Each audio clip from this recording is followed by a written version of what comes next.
dice, ¿no?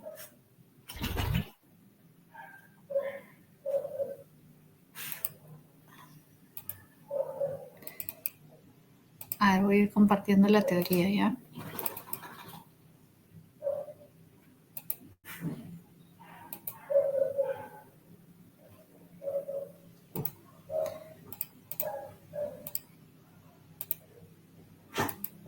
Ya, ahí está. ¿Se ve? ¿Sí? Ya, chicos. Semana 17, ¿no? Estamos en la semana 17. Ya. Nos toca ver teoría de la argumentación. Me falta una tilde en teoría, ¿no? Ya. A ver. Vamos a comenzar con la teoría. Ya. Mira, este tema tienes que considerar lo siguiente. Cuando se habla de teoría de la argumentación, que es un tema que han puesto en el prospecto, ¿no? En realidad el término correcto o digamos el nombre de esta corriente, vamos a decirlo así, es teoría de la argumentación jurídica. Así se llama, teoría de la argumentación jurídica. Ese es el nombre exacto. No lo ponen así porque es muy extenso y porque también tiene implicancias en otros ámbitos que no son jurídicos, pero en realidad Perelman y Toulmin, que son los dos filósofos que vamos a ver hoy día, son filósofos que hablan acerca de la argumentación en el ámbito del derecho. ¿Ya? Cuando se habla de esta argumentación, de la teoría de la argumentación, es en el ámbito del derecho. ¿Tiene cierta relación con la filosofía? Sí, porque parte en sus argumentos de la filosofía. Tiene relación con otros ámbitos también, como la ética, ¿no? Las humanidades, pero el término correcto es teoría de la argumentación jurídica. Mira, ¿qué dice? Vamos a comenzar explicando ya a qué se refiere. Dice, es el estudio interdisciplinario. ¿Por qué la teoría de la argumentación jurídica es un estudio interdisciplinario? Porque confluyen varias disciplinas, se interrelacionan diferentes disciplinas. ¿Qué disciplinas? El derecho, la filosofía, la retórica, la dialéctica. Son varias disciplinas que van a relacionarse, ¿ya? Ahora, luego vamos a ver cómo se relaciona o qué relación tiene la argumentación, el derecho con la retórica, la dialéctica y todo eso, ¿ya? Ahora dice, fíjate, es el estudio interdisciplinario de la manera en la que se llega a conclusiones en un determinado campo a través del proceso del razonamiento. Es decir, es el análisis del conjunto de herramientas argumentativas, ojo, análisis del conjunto de herramientas argumentativas que usan las personas para persuadir a los otros de manera razonable a través del lenguaje. En otras palabras, ¿qué es lo que buscan Chan, Perelman y Stephen Toulmin en la teoría de la argumentación? Analizar qué herramientas usan las personas para persuadir cuando dan argumentos. O en otras palabras, ¿por qué los argumentos de ciertas personas son más persuasivos que otros? ¿Qué tienen, qué contienen ciertos argumentos que los hacen más persuasivos, más convincentes que otros argumentos? Porque finalmente, mira, la teoría de la argumentación parte de esta premisa. Lo que a mí me interesa es el análisis de los argumentos tal como se dan en la vida real. Y en la vida real no encontramos usualmente argumentos que están estructurados de manera lógica como los estudia la lógica, ¿no? Por ejemplo, el silogismo aristotélico, todos los hombres son mortales, Sócrates es un hombre, por lo tanto Sócrates es mortal, ya. En nuestro día a día, ¿realmente encontramos argumentos de ese tipo? O sea, sí, estructuraditos, claros, donde tú puedes ver claramente si la conclusión se deriva de las premisas o no. No. En la vida real no escuchamos ese tipo de argumentos. La mayoría de los argumentos que nosotros escuchamos, por ejemplo, en nuestra casa, cuando salimos a la calle, cuando escuchamos un debate entre políticos, cuando escuchamos un político que habla acerca de sus propuestas, en distintos ámbitos, ¿no? O incluso en la universidad, cuando se dan discusiones, debates, ¿no? O cuando un profesor explica acerca, algún tema, ¿no? Lo que sea, un especialista. Los argumentos usualmente no son estructurados de manera lógica. Entonces, para la teoría de la argumentación, la lógica es valiosa, pero es limitada. O sea, no quiere decir que la lógica no sirva, no tenga ninguna función, tiene una función. Es más, incluso dentro del ámbito del derecho, la lógica tiene una función. Por eso la gente que estudia derecho estudia lógica también. Como parte de su formación como abogado, estudia lógica. Tiene que estudiar lógica. Ahora, el problema es, ¿solo la lógica basta y es suficiente como herramienta para el análisis de los argumentos? No. Porque en un juicio, por ejemplo, todos los argumentos que se presentan en un juicio de la parte acusada o de la parte acusadora no están estructurados de manera lógica. Algunos sí, pero no todos. Entonces, no basta con el análisis lógico, el análisis formal de los argumentos. Hay que también hacer un análisis de otro tipo. Y eso es lo que busca la teoría de la argumentación, ofrecer herramientas para analizar los argumentos tal como se dan en la vida real y entender por qué ciertos argumentos son más persuasivos que otros. Ahora, mira, acá vamos a ya entrar un poco más en el fondo del asunto. Mira, dice, la argumentación es un acto comunicativo complejo e interactivo. Esto parece obvio, pero en realidad no es tan obvio. ¿Por qué? Porque mira, ellos parten de la premisa de que siempre que nosotros argumentamos, argumentamos para convencer a otro. Por eso dice que apunta a resolver una diferencia de opinión con un interlocutor. Y en ese sentido hay una interacción.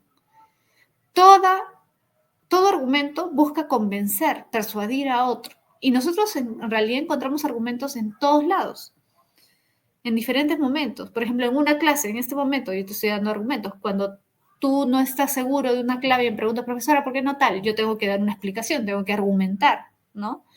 Cuando escuchas una entrevista a un político que se está defendiendo de ciertas acusaciones, esa persona tiene que dar argumentos, ¿no? Todas las personas damos argumentos. Cuando estamos en nuestra casa y discutimos sobre alguna cosa, ¿no? Queremos convencer a nuestro papá, a nuestra mamá que nos dé permiso para salir o para, qué sé yo, tener un perrito, un gatito. Estamos dando argumentos. Hay una interacción, hay un intercambio, un diálogo, una dialéctica, un debate que tiene como finalidad convencer al otro, ¿sí? Entonces, la argumentación es un acto comunicativo interactivo. Repito, parece obvio, pero no es tan obvio. ¿Sabes por qué? Porque precisamente la lógica también estudia argumentos, pero no los estudia desde el punto de vista del diálogo y el debate. Por ejemplo, ¿dónde ves diálogo cuando Aristóteles te dice todos los hombres son mortales, Sócrates es un hombre, por lo tanto Sócrates es mortal? ¿Dónde está el diálogo ahí? ¿Dónde está el debate? ¿Dónde está el intercambio de ideas? No hay. ¿Sí? O cuando sacas conclusiones a partir de ciertas premisas, pero tú solo. Luego vamos a ver eso, pero rápidamente nada más te pongo un ejemplo, el caso de Descartes. Descartes hace un razonamiento, sí, pero es un razonamiento él solito. ¿Te acuerdas de la duda metódica? Y dice, ¿cómo puedo estar seguro de que existo? ¿Cómo puedo estar seguro de ciertas cosas? Si los sentidos no me dan certeza, ¿qué me puede dar certeza? ¿Cómo puedo estar seguro de que la vida existe, de que el mundo existe, de que yo existo, de que Dios existe? ¿No? Duda de todo. Pero mientras dudo, ¿de qué no puedo dudar? De que estoy dudando. Y si estoy dudando, ¿qué significa que estoy pensando? Y si estoy pensando, ¿qué significa? Conclusión, yo soy, yo existo. Puedo estar seguro de que yo soy algo, que yo existo. ¿Por qué? Porque pienso. ¿Y por qué? Y así. O sea, llega a una conclusión, pero su razonamiento es solitario. O sea, no hay un debate, no hay un intercambio de ideas. Es un monólogo, no es un diálogo. ¿Te das cuenta? No hay dialéctica ahí.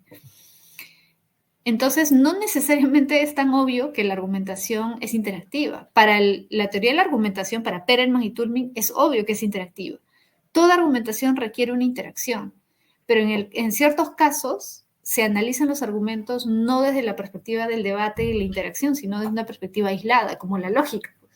Y por eso es que ellos son críticos de la lógica. No porque, repito, crean que la lógica no sirva, sino porque creen que es limitada para analizar los argumentos en general. Puede servir para analizar cierto tipo de argumentos, pero no para analizar todos. Y ese es el problema.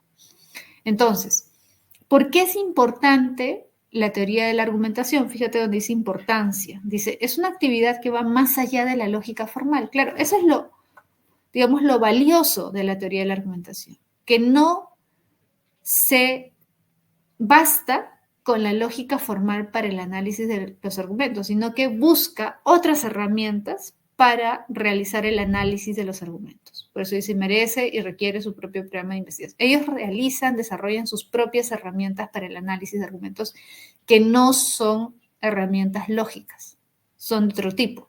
Ahora, ¿qué cosa es lo que ellos usan? Entonces, si no usan la lógica para analizar los argumentos, ¿qué usan? Perelman, ¿sabes qué usa? La retórica. Estudia la argumentación desde un punto de vista retórico, desde el enfoque de la retórica. ¿Y por qué? Porque, repito, como te dije al inicio, esto se llama teoría de la argumentación jurídica. Ese es el nombre exacto, teoría de la argumentación jurídica. Y Perelman era filósofo y era abogado. Y como filósofo y abogado le va a interesar hacer ¿qué cosa? Un estudio de la tradición grecolatina, porque ¿cuál es la cuna del derecho? Acuérdate, ¿cuál es la cuna del derecho? ¿Dónde nace el derecho que nosotros hemos heredado? ¿Mm? En Roma, claro, muy bien, en Roma. Y Roma le dio muchísima importancia ¿a qué? A la retórica. Si tú estudias la historia del derecho vas a ver que la retórica era fundamental en el derecho romano. La retórica era una parte importante. Cicerón, por ejemplo, era un filósofo y era el principal orador del Imperio Romano en su momento, ¿no? Cicerón fue un personaje muy, muy importante para Roma. Era uno de los retóricos más conocidos. Y en la época de los griegos también, porque la retórica en realidad tiene mucho tiempo de existencia. Es muy antigua. Y el problema, dice Perelman, es que se ha descuidado el estudio de la retórica. ¿Por qué? Porque la retórica se ha asociado generalmente a los sofistas. Y los sofistas, como han sido desdeñados, han sido malinterpretados y han sido también vistos, ¿no?, como personas oportunistas, no, digamos, la retórica, como ellos la enseñaban, también ha cargado con esa mala fama. Pero en realidad, si nosotros estudiamos la tradición retórica es incluso más antigua que la de los sofistas. Hay muchos personajes políticos importantes de la historia de Grecia y de Roma que usaron la retórica y no lo usaron para beneficiarse ellos particularmente o para manipular, como en muchos casos hicieron los sofistas, sino que lo hicieron por buscar un consenso que fuera beneficioso para todos. Por ejemplo, Pericles. Por eso está esa imagen que te he puesto ahí, fíjate, está Pericles dando un discurso. Hay un discurso que es muy conocido de Pericles, que es el discurso fúnebre. ¿Por qué se llama discurso fúnebre? Porque él da ese discurso justo después de que Atenas pierde una batalla con Esparta y mueren muchísimos atenienses jóvenes a raíz de esa batalla, en la guerra de Peloponeso. Y eso hace que muchos no quisieran seguir la guerra, pero Pericles estaba convencido de que era necesario continuar con la guerra. Ahora, imagínate, ¿cómo convences a un pueblo de seguir mandando a sus hijos a la guerra después de que han perdido una batalla y que han muerto un montón de jóvenes? ¿Cómo los convences? Sobre todo, o sea, porque recuerda que Pericles no lo hacía por beneficiarse él personalmente, sino porque creía que de verdad era necesario hacerlo. O sea, él creía que era lo mejor para Atenas tomar esa decisión, pero tenía que convencer a los otros de que eso era así. Entonces tenía que usar estrategias. La retórica es ese conjunto de herramientas que mediante la persuasión permiten que el otro llegue a un acuerdo contigo o que digamos que puedas persuadir al otro. La retórica es el arte de la persuasión, del convencimiento. Esa es la retórica. Los sofistas eran expertos en retórica, pero la retórica no se circunscribía a los sofistas. Repito, la retórica era usada por líderes políticos, ¿no?, griegos, desde épocas muy antiguas. Los líderes políticos tenían que saber convencer. De otra forma no podían ser líderes. Y por eso, como les decía, esa tradición retórica va a pasar también a Roma, cuando Roma conquista a Grecia, ¿no? Entonces, Lo que va a hacer Perelman es una reivindicación, por decirlo así, de la retórica, va a ser un estudio, un análisis histórico de la retórica, y además va a encontrar algo que en realidad muchos han olvidado, dice Perelman, ¿no? Que muchos no saben. Generalmente se dice que Aristóteles es el padre de la lógica, ¿cierto? Y es cierto, Aristóteles es el padre de la lógica, pero se olvida que Aristóteles no solo estudió los argumentos desde el punto de vista de la lógica, sino que a Aristóteles también le interesó los argumentos retóricos. Aristóteles también estudió los argumentos políticos desde el punto de vista de la retórica. O sea, se dio cuenta de que en el ámbito político la retórica tiene un papel importante. E hizo un estudio de la retórica, de los discursos políticos. Tiene un libro, Aristóteles, que se llama La retórica. Entonces, lo que va a hacer Perelman precisamente es mostrar cómo sí se puede hacer un estudio de los argumentos retóricos, que es necesario hacer ese estudio, que se ha olvidado, que Aristóteles ya lo había hecho, ¿no? Pero que ya muchos no hacen, ¿no? Porque solamente le dan todo el trabajo, por decirlo así, a la lógica formal y creen que los argumentos solo se pueden estudiar de manera lógica. Y eso no es cierto, ¿sí? Entonces, claro, en la vida real, en el ámbito político, social, ético, en el ámbito de las humanidades, la retórica es importante. ¿Y por qué es importante? Va a decir Perelman, porque lamentablemente no podemos pensar que se puede lograr una verdad absoluta. Muchas veces no es así. Los líderes políticos tienen que apelar a la emoción, al patriotismo, ¿o no? Para pelear, para dar ánimos, para motivar, como dice Rodrigo, ¿no? Claro, el político tiene que motivar. Y motivar es apelar a la emoción, no a la razón. ¿Sí o no? Entonces, esas son las herramientas que usa la retórica. Ahora, mira, dice, estudiar la argumentación desde un enfoque retórico, resaltando la importancia de la retórica en la tradición grecolatina, ¿no? Señala que hay que tener en cuenta el diálogo, la dialéctica como característica central de toda argumentación. Mira, hay que tener en cuenta el diálogo, es decir, el intercambio de opiniones, el intercambio de ideas. Eso es la dialéctica. Por eso es que se dice que la mayéutica de Sócrates es un método dialéctico, ¿te acuerdas? Porque se basa en el diálogo, en el intercambio de pareceres, en el debate. ¿Y por qué enfatiza eso Perelman? Por lo que dijimos hace un momento. Para Perelman, el argumento surge de la necesidad de alcanzar un acuerdo. A diferencia de, por ejemplo, un argumento aislado como el argumento de Descartes. Descartes no dialoga con nadie. Es como si dialogara consigo. Es un monólogo, no es un diálogo, ¿sí o no? Pero ¿de qué puedo estar seguro? Si dudo de todo, entonces ¿de qué no puedo dudar? Ah, no puedo dudar de que estoy dudando. Y si estoy dudando, ¿qué significa que estoy pensando? Y si estoy pensando, ¿qué significa? Y es un monólogo, ¿no? Eso es lo que critica Perelman. Esa es la visión moderna. Creemos que a veces que con nuestra propia razón podemos alcanzar la verdad de manera absoluta sin necesidad del diálogo. Y no es así. Sobre todo en el ámbito de las humanidades, del derecho, de la filosofía, de la ética, no se puede alcanzar una verdad absoluta. Y por eso es importante el debate, la discusión para llegar a un acuerdo. El acuerdo no es la verdad absoluta. El acuerdo simplemente es esa elección que nosotros hacemos en función de lo que nos parece más conveniente y más razonable. Por eso fíjate lo que dice ahí, hay una diferencia entre racionalidad y razonabilidad. Una cosa es lo racional y otra cosa es lo razonable. Lo racional tiene que ver con la idea de que yo tengo una razón todopoderosa que puede alcanzar una verdad absoluta.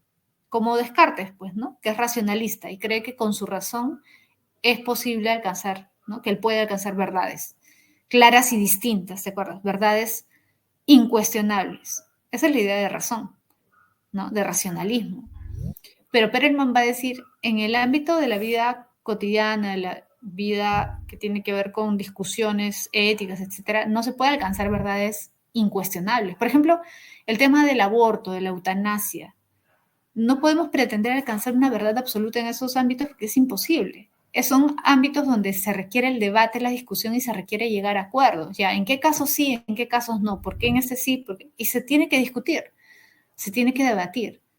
No se puede permitir para él, o no es posible, es imposible que alguien se erija como el Salvador, digamos, el Dios que ha visto la verdad absoluta y esto es lo que se tiene que hacer y no hay otra opción. Para él no es así. Además, ¿por qué? Porque las situaciones cambian, los momentos cambian, los contextos cambian y lo que puede ser considerado bueno y legal en un momento, en una época histórica, o razonable en una época histórica, puede no ser razonable en otra época, ¿no? Lo que era visto como algo normal en ciertas épocas, ahora ya no es visto como algo normal. Por ejemplo, hace 300, 400 años, la esclavitud era normal, ¿o no? Nadie se escandalizaba porque había esclavos. Hace 500 años nadie se escandalizaba porque había esclavos. Ahora sí, ¿cierto? Claro, incluso en la época de los griegos, ¿no? Tener esclavos era algo natural, era algo normal. En cambio ahora no, ¿no? Lo que es razonable cambia, ¿no? Entonces, incluso lo que es razonable en este momento puede ser no razonable de acá a 30, 40, 50 años, ¿no? Entonces, Perelman por eso parte de esa idea, ¿no? De que, repito, en el ámbito de las humanidades, del derecho, la filosofía, de la ética, no podemos pretender una claridad absoluta, como sí se puede dar quizás en las matemáticas. En las matemáticas, por ejemplo, dice Perelman, 1 más 1 es 2. ¿Te vas a poner a discutir que 1 más 1 es 2? Es imposible. Es obvio, es evidente, ¿no? ¿Te vas a poner a discutir que 2 más 2 es 4? No, es imposible. Ahora, sí te puedes poner a discutir si el aborto debe ser legal o no, de si está bien que una mujer elija abortar, ¿no? A los 2 meses de embarazo, sí o no. O sea, eso sí es debatible, ¿no? Eso sí es discutible. Ahí sí entra el debate, la búsqueda de un consenso también para el ámbito del derecho, ¿no? Pero esa es la diferencia, pues, ¿no? Ahora, Stephen Toulmin, fíjate, vamos a hablar de él, es el otro filósofo que también aporta a esta línea de la teoría de la argumentación jurídica. Toulmin ya no habla tanto de lo retórico, sino un poco más del ámbito, digamos, del lenguaje, de cómo usamos el lenguaje. ¿Ya? Mira, dice, analizó la argumentación desde la perspectiva de la filosofía, sobre todo la filosofía del lenguaje. ¿Ya? Él tiene influencia sobre todo de Wittgenstein, ¿ya? Señalando la importancia de la pretensión. Claro, la pretensión es importante porque la pretensión implica cómo yo argumento algo en búsqueda de otra cosa, ¿no? Por eso dice, esta es la hipótesis que se formula para resolver un caso y que es consecuencia de la experiencia acumulada por el derecho. Mira, es la hipótesis que se formula para resolver un caso y que es consecuencia de la experiencia acumulada por el derecho. Claro, porque en el ámbito del derecho se acumula experiencia también. ¿En qué sentido se acumula experiencia? Lo que han hecho los anteriores es importante para lo que hagan los nuevos jueces, los nuevos abogados. Por eso es importante, por ejemplo, el precedente jurídico. No sé si has escuchado lo del precedente jurídico. Y siempre hay debate cuando pasa eso, ¿no? Por ejemplo, ¿te acuerdas del caso de Ana Estrada? ¿Te acuerdas de Ana Estrada? Esta señora que pidió que le dejaran decidir para si quería seguir viviendo, ¿no? Para que se le aplicara la eutanasia. Ajá, ella. ¿Por qué fue tan discutible su caso? Claro, un tema delicado es el tema de la eutanasia, ¿no? El derecho a la vida, de elegir si vivir o no, ya, pero aparte, al margen de eso, ¿por qué crees que fue tan polémico su caso? No solamente porque se trataba de la eutanasia. ¿Sabes por qué es tan polémico ese caso? Era un tema delicado. Claro, la eutanasia es un tema delicado, el aborto es un tema delicado, pero no era simplemente porque hubiera gente que no estuviera de acuerdo, sino porque si el juez, porque ella misma pedía morir, no. A ver, ¿la eutanasia es legal o no en el Perú? No, la eutanasia no es legal en el Perú. ya, no es legal. Pero el problema es, ya, si no es legal, se supone que ningún juez puede darle el visto bueno, ¿sí? ¿No? Para que ella haga eso. Ella pidió eso, o era una lucha legal, para que se cambiara eso, ¿no? Ahora, ¿qué pasa si un juez le da el permiso para hacerlo? Crea lo que se llama un precedente jurídico. Es decir, si yo soy jueza, supongamos, y ella viene a mí y yo autorizo, ¿no? O considero que sí se puede hacer como una excepción, entre comillas.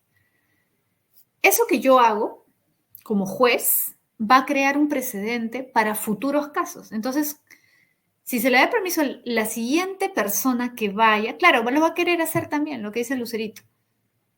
Y el siguiente juez, ¿tú crees que va a tener tantos reparos como yo para hacerlo? No, porque ya hubo otro que lo hizo. Y después el siguiente, no, porque ya hubieron dos, entonces ya es más fácil, y más fácil, y más fácil, ya. Eso es el precedente, por eso el precedente jurídico es importante. Por eso la experiencia acumulada en el derecho es importante. Por eso los jueces, cuando toman una decisión, se fijan en casos similares que hayan ocurrido anteriormente y ven, a ver, ¿qué hizo este juez? A ver, este caso es muy parecido. ¿Y qué decidió el juez? Decidió esto. Ya, entonces tengo como un apoyo. Si alguien quiere demandarme, denunciarme o alguien quiere ir en contra de mi decisión, yo puedo decir, no, mira, acá hay otro juez que hace 30 años tomó la misma decisión que yo. ¿Te das cuenta? Si alguien cuestiona mi decisión, acá yo tengo un respaldo, porque hay un caso anterior en el que ocurrió algo similar y el juez también. Por eso el precedente jurídico es importante.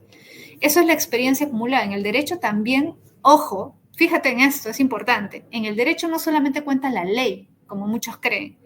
El juez tiene que apegarse a la ley. Ya, esa es una visión del derecho. Pero en la realidad no funciona tan fácil. En la realidad no es simplemente, lo que dice la ley es lo que yo tengo que hacer. Porque además, como tú debes saber, la ley también es interpretable o no. Por eso muchos dicen, echa la ley, echa la trampa, ¿no? Esa famosa frase tiene sentido. Porque tú puedes tener leyes muy perfectas, pero la cuestión es cómo las interpretas. Y no solamente eso, porque repito, en el ámbito del derecho no todo es la ley. También pesa mucho lo que han hecho otros antes que tú, porque eso sirve como una especie de experiencia para tomar una decisión, ¿sí? A eso apunta Toulmin, ¿sí? Por eso dice, esta es la hipótesis que se formula para resolver un caso y que es consecuencia de la experiencia acumulada por el derecho. Entonces, yo puedo formular una hipótesis para resolver un caso en función de casos similares. ¿Qué ha ocurrido en casos similares? A ver, ¿cómo lo resolvieron? ¿Cómo actuaron? ¿Qué había hecho realmente el acusado? Todo eso me sirve. Dice, luego de ello viene el intento, ojo, el intento de justificación racional de la hipótesis que busca alcanzar el consenso. ¿Se debe buscar una justificación racional? Sí. ¿Eso significa que vas a alcanzar la verdad absoluta en el caso? No. ¿Cómo resuelves un caso? Justo hace un momento estuve en otra aula, ¿no? Estuvimos conversando con los chicos de otro salón y algunos me dijeron eso, y es cierto, pero tiene sus limitaciones, la evidencia. ¿Cómo resuelves un caso? Con evidencia. Pero pregunta, ¿en todos los casos la evidencia es así directa que tú puedas decir, mira, acá está un video donde el acusado está asesinando, está apuñalando a la víctima? No, en la mayoría de los casos no ocurre eso. Son poquísimos los casos donde tú tienes una evidencia así, ya, ¿no? Que no puede ser, pues, refutada, pero en la mayoría de los casos no es así. ¿Y cómo haces? ¿Cómo tú como juez tomas una decisión adecuada? Porque es un tema importante, ¿no? Porque imagínate que eres juez y terminas mandando a la cárcel a un inocente. En el mejor de los casos tienes evidencia, pero en muchos casos no. Entonces tú tienes que evaluar los argumentos de las dos partes. Fijarte en lo que dice la ley, sí, pero también fijarte y por eso es importante analizar, ¿no? ¿Cómo están construyendo sus argumentos? ¿Qué elementos son los que yo estoy considerando? ¿Por qué me parecen más persuasivos los argumentos de esta persona? ¿Es porque esta persona tiene realmente mejores argumentos? o porque hay elementos retóricos dentro de su argumentación que son para mí importantes y a mí me convencen, pero no necesariamente son los más adecuados. O incluso, por ejemplo, aunque ustedes no lo crean, los jueces también se guían por lo que pide la gente. ¿No se han dado cuenta? Cuando la gente a veces se indigna por algún caso, ¿se acuerdan del señor este que mató a un delincuente que entró a su chifa? ¿Se acuerdan? Que amenazó a su hijito, a su esposa, ¿no? Y al final el delincuente tenía, creo que un tenedor, algo así, no era un arma, ¿no? El señor, bueno, pensó que era un arma, obviamente, y lo mató.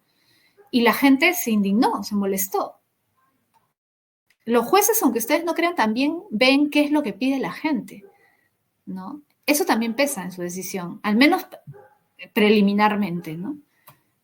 Entonces, también tiene un contenido político la decisión de los jueces. No es solamente una cuestión de leyes, ¿no? O una cuestión de lógica, como a veces creemos, ¿no? Repito, en el ámbito del derecho los estudiantes de derecho tienen que saber lógica, porque es una herramienta importante.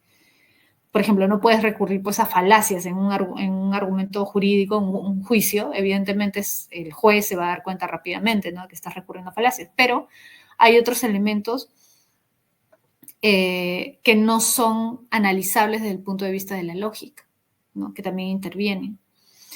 Entonces, a eso, o sea, el tema del derecho es muy complejo, es mucho más complejo de lo que parece. Y por eso es que ellos, repito, lo que hacen es simple, decir, la lógica es una herramienta suficiente para analizar los argumentos tal como se dan en la vida real, por ejemplo, en los juicios, en el ámbito jurídico, en el ámbito filosófico, en el ámbito ético, no. Entonces hay que recurrir a otras herramientas, hay que recurrir a otros enfoques, hay que recurrir a otras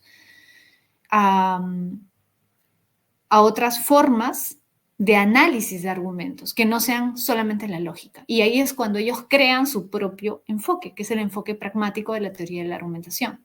¿Sí? Ahí aparece la teoría del argumento, como otra manera de análisis de argumentos. ¿Sí? Bien. Vamos ahora a hablar un poquito del argumento, pero desde un punto de vista más lógico. Acá vamos a hacer un paréntesis, ¿ya? Un paréntesis para refrescar algunas cosas que hemos visto ya antes, me parece. Y luego al final vamos a regresar al tema de los enfoques de la argumentación, ¿ya? A ver, para refrescar estos conceptos. Primero, ¿qué es un argumento? Tú ya sabes que un argumento es una estructura, ¿no? En la que se hacen afirmaciones para demostrar lo planteado.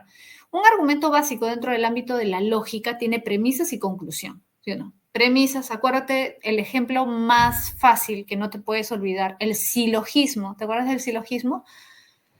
El ejemplo de Aristóteles, todos los hombres son mortales, Sócrates es un hombre, por lo tanto, Sócrates es mortal. Todos los hombres son mortales, Sócrates es un hombre, por lo tanto, Sócrates es mortal. Dos premisas, una conclusión. Cuando yo digo por lo tanto, ahí está el conector de inferencia, ¿no? Porque es lo que antecede a la conclusión, ¿no? Por lo tanto, de ahí que, en consecuencia, etcétera, ¿no? Todos esos son conectores de inferencia, son digamos, las palabras que me sugieren que viene la conclusión, ¿no? Pero el argumento es así, simple, premisas, conclusión. Pregunta, ¿un argumento necesariamente tiene que tener dos premisas? No. Puede tener tres, puede tener cuatro, puede tener cinco, ¿no? Este caso que pongo y que todos los profesores de filosofía ponen, ¿no? El de Sócrates, es un ejemplo que pone Aristóteles y es, digamos, el ejemplo que se pone porque es el más gráfico, es el más simple. Dos premisas, una conclusión, pero no tiene por qué ser así siempre. Ahora, el silogismo es un argumento deductivo. Todos los hombres son mortales, general. Sócrates es un hombre, por lo tanto, conclusión, Sócrates es mortal. Va de lo general a lo particular. Eso es la deducción, ¿te acuerdas?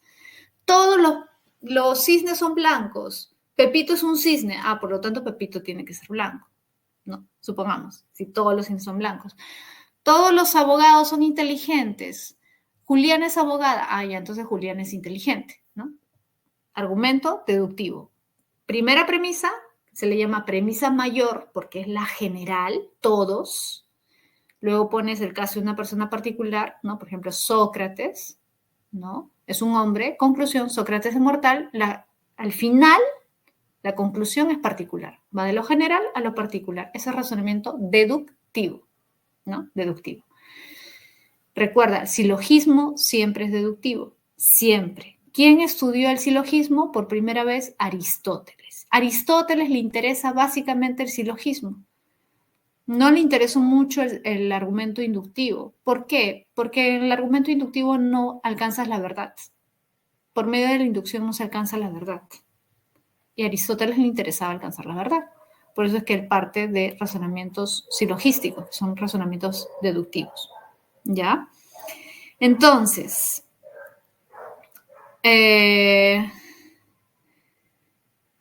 comenzamos, ¿ya? Vamos a ver ejemplos. Luis Elías dice, vi que Descartes estuvo en contra de los silogismos porque iniciaba con una verdad. Descartes está en contra de los silogismos en el sentido de la lógica, pero no no del silogismo, o sea, no del razonamiento deductivo en sí mismo, porque la matemática es deductiva. La matemática es deductiva, porque la matemática parte de axiomas que son indemostrables, pero son obvios desde el punto de vista racional. Y Descartes era matemático y Descartes creía que la matemática era la madre de las ciencias, por decirlo así, o la que debía ser como el modelo científico a seguir, ¿no? Porque precisamente parte de verdades que no se sostienen en la experiencia, ¿sí? A ver, vamos a continuar, ¿ya? Ya, acá está lo de los tipos de argumentos. Esto creo que ya lo hemos visto antes, pero solamente para recordar. El deductivo y está el silogismo. Todos los poetas son artistas. Sebastián es poeta, por lo tanto, conclusión, Sebastián es artista. ¿Qué tiene de especial el argumento deductivo? Que si sus premisas son verdaderas, la conclusión necesariamente va a tener que ser verdadera también, ¿no? Por eso dice ahí, la verdad de las premisas se transfiere, es decir, si yo asumo que las premisas son verdaderas, supongamos que ya, yo digo, todos los poetas son artistas, ya, es verdad. Y supongamos que efectivamente Sebastián es poeta, ya. Entonces, si los dos son verdad, conclusión, Sebastián es artista, necesariamente tiene que ser verdad, ¿no? La verdad de las premisas se transfiere a la conclusión con carácter de necesidad, es decir, sí o sí se cumple. No hay forma de que sea falso. Si las premisas son verdaderas, la conclusión también tiene que ser verdadera. En cambio, en el inductivo no pasa eso. En el inductivo partes de lo particular. El razonamiento inductivo parte de lo particular y llega a lo general. Premisa 1, Ana es profesional y es inteligente. Premisa 2, Carlos es profesional y es inteligente. Premisa 3, Susana es profesional y es inteligente. Conclusión, todos los profesionales son inteligentes, ¿no? Es igualito, si te das cuenta, al caso que critica Popper, ¿no? Yo veo un cisne y es blanco, veo otro cisne y es blanco, veo 20 cisnes y son blancos. Conclusión, todos los cisnes son blancos. ¿Necesariamente es así? ¿Necesariamente es así? ¿El hecho de que yo vea 1, 2, 100 cisnes blancos significa que todos los cisnes son blancos? No. ¿Cierto? Entonces, eso es un razonamiento inductivo. Que las premisas sean verdaderas no significa que la conclusión, todos, es verdadero. ¿Se dan cuenta? No necesariamente. Entonces, en el razonamiento inductivo, la verdad de las premisas se transfiere a la conclusión sin carácter de necesidad. O sea, puede que sea verdad, sí, pero también puede que no. Por eso dice sin carácter de necesidad. Mariela, dime, ¿tienes ahí una imagen o algo para compartir? ¿Cuál es la pregunta?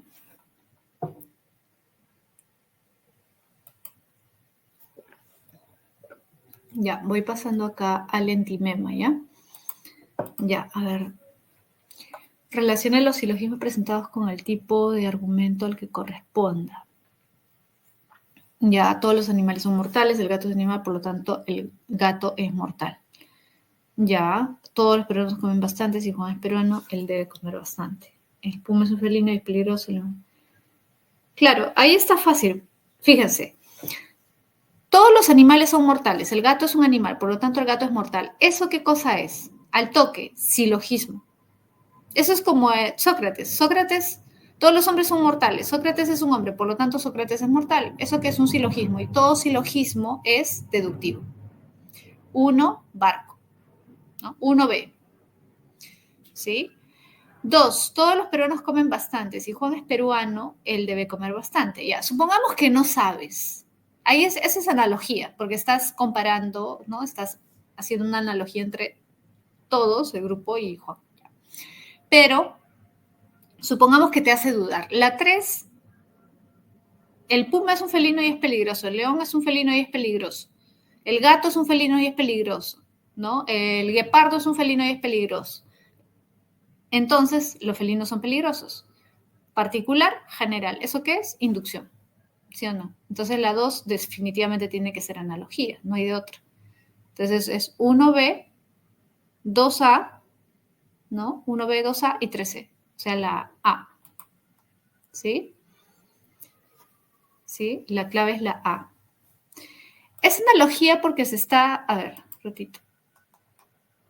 Para buscar el... Claro, lo que pasa es que, mira, dice, si todos los peruanos comen bastante, si Juan es peruano, fíjate que la estructura no es exactamente la misma. No es exacta, o sea, porque suena, parece, ¿no? Tiene un aire a deductivo, ¿no? Todos los animales son mortales, el gato es un animal, por lo tanto el gato es mortal. Todos los peruanos comen bastante, si Juan es peruano, él debe comer bastante. Claro, se hace por analogía y además dice, él debe comer bastante. Claro, como pertenece al conjunto de los peruanos, yo asumo que como es peruano debe comer bastante, pero no es exactamente igual al otro. ¿Se entiende? No es igual al deductivo. Ahí hay una diferencia. ¿Sí? Ahí hay una diferencia. Además te das cuenta que dice, él debe comer bastante. ¿No? Ahí no hay dos premisas como en el caso de los otros, donde hay dos premisas. ¿No? En el caso de la 2, que es analogía, solamente hay una premisa y la otra es como una conclusión. A ver, ¿dónde está? Ya. Es claro, es una suposición. Es una suposición. Por eso dice, y además dice sí, está condicionando, ¿no? Está condicionando. Ya. En realidad ahí debería decir, a ver si no me equivoco. ¿A quién se da cuenta? Ahí hay un error también, ¿ah? Todos los peruanos comen bastante. Si Juan es peruano, él debe comer bastante.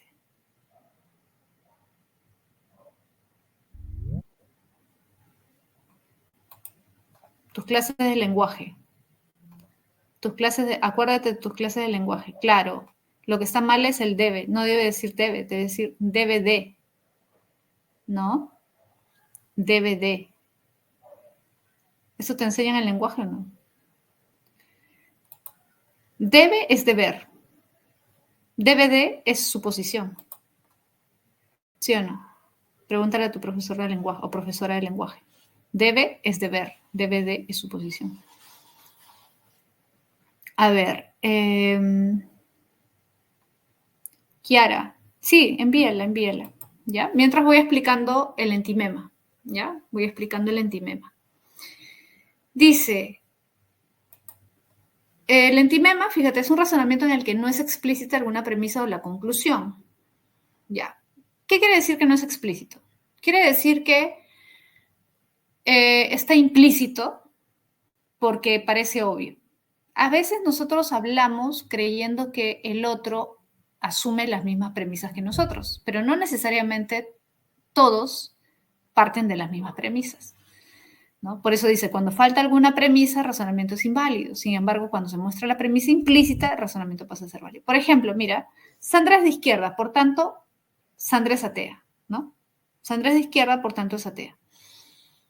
A ver, ¿qué es lo implícito acá? Yo estoy asumiendo que como es de izquierda es atea, es decir, estoy asumiendo que los que son de izquierda son ateos. ¿Sí o no? Estoy asumiendo que las personas de izquierda son ateas. Esa es la premisa implícita. Ahora, si yo digo Sandra es de izquierda, por tanto es atea, ¿ese argumento es válido? No. ¿Por qué? Porque le falta un elemento. ¿Qué elemento le falta? Le falta una premisa. Tú puedes decir, no, pero es obvio. No, no es obvio. O sea, si tú lo analizas desde el punto de vista de la lógica, ojo, de la lógica formal, desde un punto de vista formal, ese argumento es inválido porque no está completo. Porque recuerda, para que un argumento sea completo, la conclusión se tiene que derivar de las premisas. La conclusión, Sandra es atea, ¿se deriva de la premisa Sandra es de izquierda? No, no se deriva. Falta algo. ¿Qué falta? Las personas de izquierda son ateas. Ah, ya. Completas, es decir, explicitas la premisa faltante, lo que era implícito lo haces explícito, ahora sí, ¿cierto? Si tú dices, y fíjate que la premisa implícita es la primera, porque recuerdas el silogismo es premisa mayor, premisa menor, conclusión. Todos los hombres son mortales, Sócrates es un hombre, por lo tanto Sócrates es mortal. Todos es la primera, siempre la premisa mayor es primero. Entonces acá lo que faltaba era la primera premisa. ¿Cómo sería ya armado correctamente? Todas las personas de izquierda son ateas. Sandra es de izquierda, por lo tanto, conclusión, Sandra es atea. La premisa implícita en realidad es la primera, la premisa mayor, ¿no? La que faltaba. ¿Ya? Ahora, depende de la posición de lo que falta, se llama entimema de primer grado, entimema de segundo grado, entimema de tercer grado. Entonces, premisa mayor. Todas las personas de izquierda son ateas, ¿ya? O las personas de izquierda son ateas. Premisa mayor. Si esta es la que falta, se llama entimema de primer grado. Si el primer elemento es el que falta, se llama entimema de primer grado, ¿ya? En este caso, este es entimema de primer grado. Pero podría ser que no falte la premisa mayor, que falte la premisa menor. Podría ser. Y en ese caso sería entimema de segundo grado, cuando falta la segunda premisa, ¿sí? Y entimema de tercer grado cuando falta la conclusión, que es más raro, ¿no? Pero puede ser también que falte la conclusión y las premisas estén ahí, ¿ya? Ese sería entimema de tercer grado, ¿ya, chicos? Es sencillo en realidad. A ver,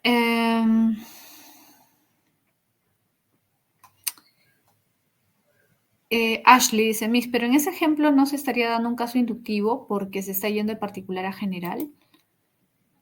¿Por qué se está yendo de particular a general? Por lo que está abajo, premisa explícita, premisa implícita, Sandra es izquierda, las personas de izquierda son ateas. No, sino que lo que pasa es que la premisa implícita en realidad debería pasar arriba, pero no es inductivo, ¿sabes por qué? Porque para que sea inductivo, además, fíjate, el ejemplo de Sandra es de izquierda, por tanto, es atea. Ese es el ejemplo. ¿Qué es lo que falta? Las personas de izquierda son ateas. Y esa premisa no puede ir debajo de Sandra es de izquierda, tiene que ir arriba, porque la conclusión se refiere a Sandra. ¿Cuál es la conclusión? Sandra es atea. Esa es la conclusión. Entonces, es la misma estructura que todos los hombres son mortales, Sócrates es un hombre, por lo tanto, Sócrates es mortal. ¿Se entiende? Es la misma estructura. La conclusión no es que las personas de izquierda son ateas, porque si fuera así, ¿dónde quedaría Sandra es atea? No habría forma. Kiara, me ibas a enviar, creo. No logro ver. Has enviado, creo, ¿no? Me aparece, pero como vacío. ¿Ustedes lo ven? Ustedes pueden ver yo no llego a ver la imagen. O alguien puede pasarlo de nuevo porque no sé por qué yo no lo puedo ver.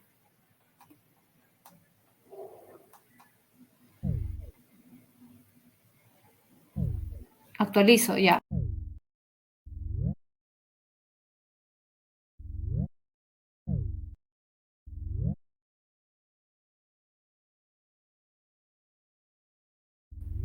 Ya, ahora sí.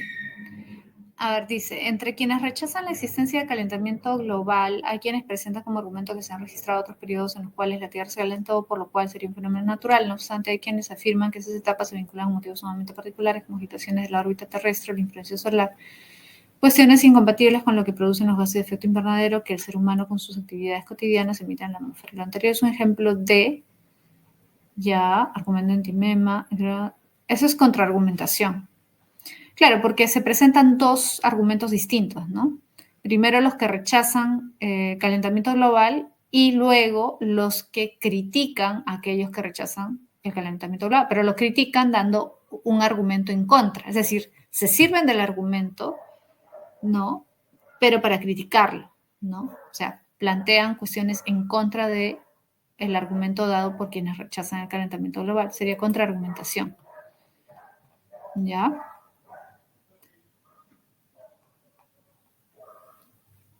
¿Qué pasó? ¿Por qué se ríen?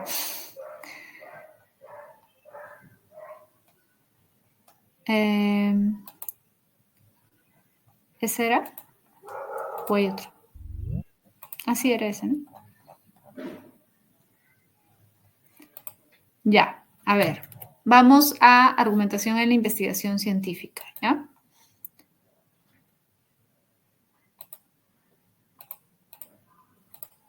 Ya, ¿ahí se ve la pantalla? Sí, ¿no? Ya, perfecto. No, estaba resolviendo la pregunta que me pasó Kiara. Ya pasamos, ya terminamos lo del entimema, ya explicamos, recuerda, entimema es un argumento incompleto, puede faltar o una de sus premisas o la conclusión, cualquiera de las tres, ¿ya? Vamos a argumentación en la investigación científica.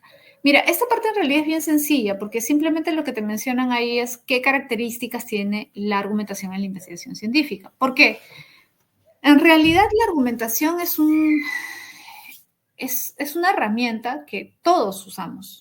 En mayor o menor medida, todos usamos la argumentación.